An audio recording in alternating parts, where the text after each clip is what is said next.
Okay, so I've seen this air mattress everywhere, and we don't have an air mattress for family or friends when they come to stay. And I also have never seen anyone try the king size version of this. So that's what I got. This is my first time using it, so I just want to see how it works. I really like the wheels because it's so easy to roll around.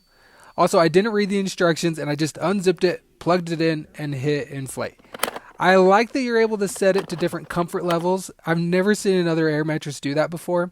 And I also love the space underneath and imagine it's a great place for bags and stuff. Now, this is my first time trying it. Oh, that's nice. Then I thought my wife needed to try it. So much room for activities. And then I wanted to see how it deflates. Super easy, really fun to just watch it do its thing, and probably the easiest to take down out of all other mattresses because I swear those things never fit in the bags they come in.